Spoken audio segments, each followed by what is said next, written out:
Don't make this mistake and underestimate how fun and easy and therapeutic drawing trees are. Literally, I am now trees #1 fan. When I tell you, I spent this entire weekend just drawing trees. So if you're ever like, I'm not sure what to draw today, can I suggest draw a tree? Try a nice temperate deciduous Douglas fir or a simple evergreen tree. But yeah, if there's one thing you should try today, try drawing a tree. Shut up, listen, this tool literally saves so much time. And before it was only available on Procreate, but now it's also available on Clip Studio Paint, IBIS Paint as a PNG. You can either trace it or adjust it to your own style, practice rendering, all that. Truly a 10 out of 10, try it out. Here's the easiest way to find your art style. Don't look at any references. So before, when I first started drawing like 3 years ago, I looked at references so much that it was to the point where I was basically just trying to copy the reference style. Like, I just had a really hard time trying to like throw in my own little spice because I was like, oh, if I stray away from the reference photo, it's going to be like anatomically wrong. So honestly, I just abandoned reference photos completely. And okay, not gonna lie, it did make my proportions a little bit wonky, but it did allow me to really experiment and get to know what I like drawing and what I think worked for me. So like once in a while, I would look at references for hands or something, but everything else, I was like, you know what? I'm just gonna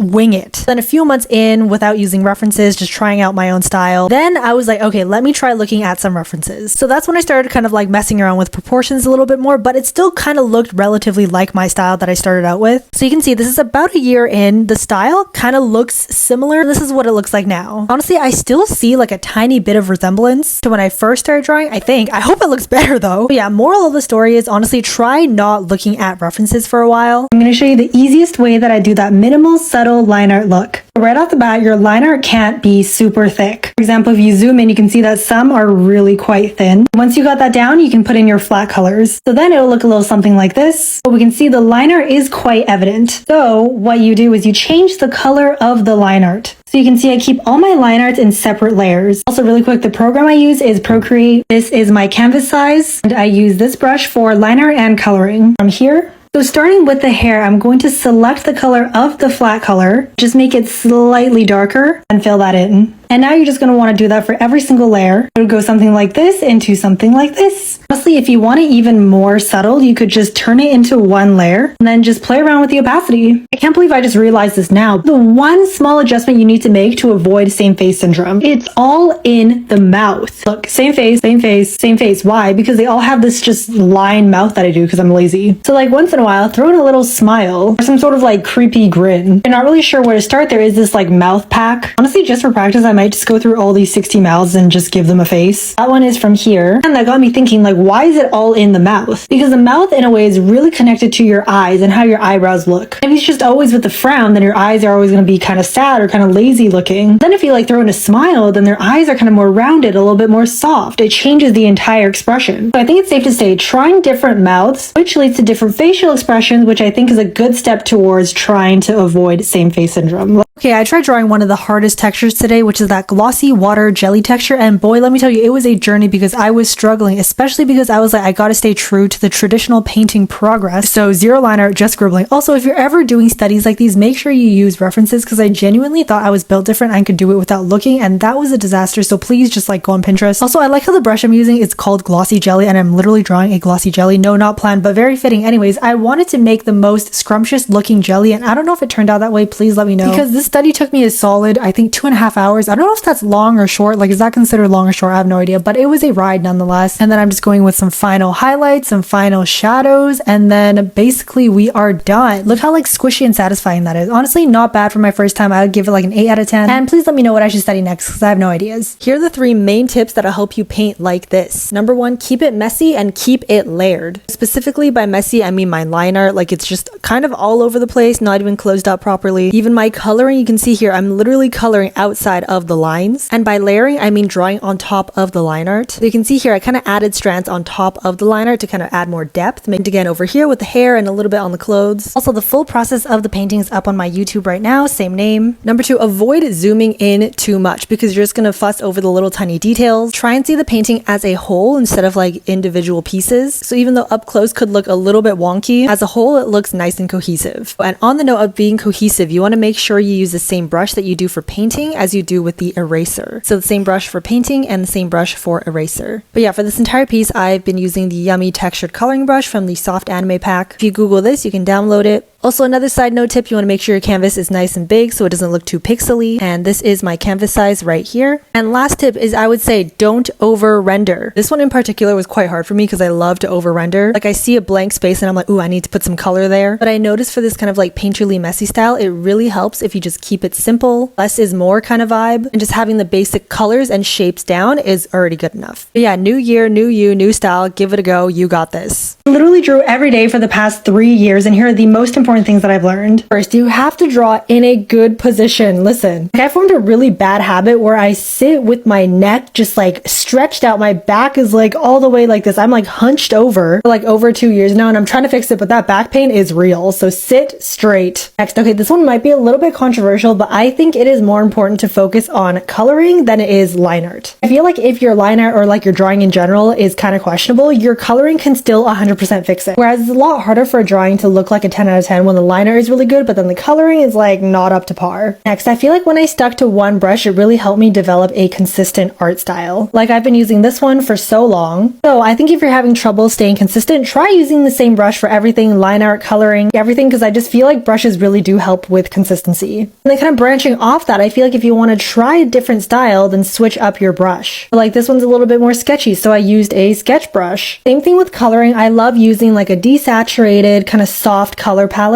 I think switching up the saturation or the curves also help you experiment with different styles. Also, please use a big canvas. Like this is what it was when I first started. This is tiny. This is going to be so pixely. This is a very specific number. I don't know why I chose this, but this is my go-to canvas size every single time. And I think probably the most important is learning this shape, the thick to thin or thin to thick shape. Sorry, that was a terrible demo, but you can see it's everywhere. The eyebrows, thick to thin. The lashes, thick to thin.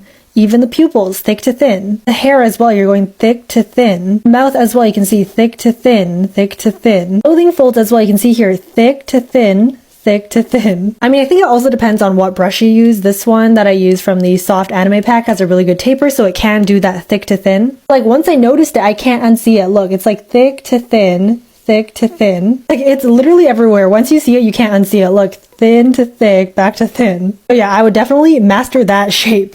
I'm going to try drawing in this style with just one brush because I'm feeling extra delusional today. Also, can I just say this is my first time trying realism, which means my delusionality is at its peak right now. Honestly, maybe I'm more delusional than I thought because I feel like this is not super ugly. I think it's been like a solid 3 hours at this point. Also, I don't know if this artist is using one brush for everything, but I'm using this one and it is so good from this pack. I literally have no idea how to shade. Also, I'm using a pretty big canvas right now. It's about 4,000 by 4,000. Okay, you know what? It's been about 5 hours. I don't really want to finish it. All right, so here it is. I feel like it's not bad for my first time. I'd give it like an 8 out of 10. But yeah, I feel like for 6 hours of my first time, it's not that bad, unless I'm actually delusional. As a lazy artist, I'm going to show you the easiest way that I draw face shapes. First, you're going to draw a circle. It doesn't have to be good. Okay, you know when you draw a fish, you kind of like, you draw this shape for the head.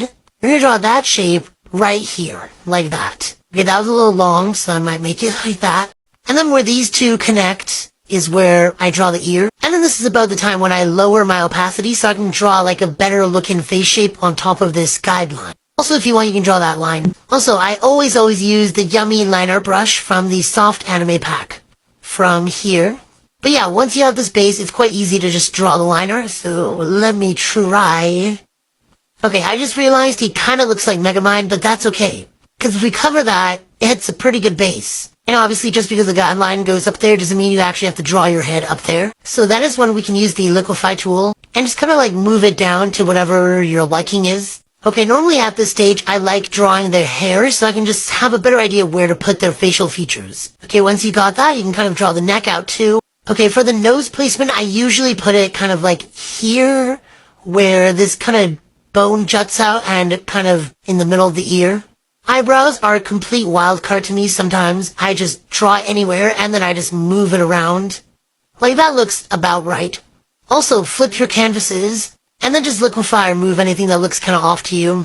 Okay, I already have an eye tutorial up so I won't go too much into detail, but for placement it's just like slightly below the eyebrows. And don't forget some sexy eyelids. Also, I really can't draw mouths, but it'd be like somewhere there.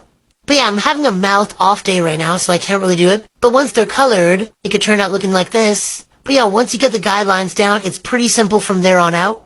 And remember that liquify is your best friend. Yes, and here are the 3 things that I always do to create that messy, effortless RKGK rendering style. The first thing is that my line art is kind of like a mashup of line art and my sketch layer. So I don't go over it again to make it neater. I just either clean it up with the eraser or just like redraw it then and there. Also, I don't know how to describe it, but you want to pick a line art brush that kind of has like this kind of grit at the end. I feel like that works better to make like a soft overall messy look. Like for example, if you were to pick Studio Pen or Technical Pen, it looks too clean. It's just very opaque and sharp, and it won't give you that messy look that you want. Same with the coloring. You can see you kind of want that gritty edge. And for literally everything line art coloring, I always use this one. You can just download if you type this in. Another thing that I do is I try not to overblend because you want to maintain these kind of like messy defined shapes.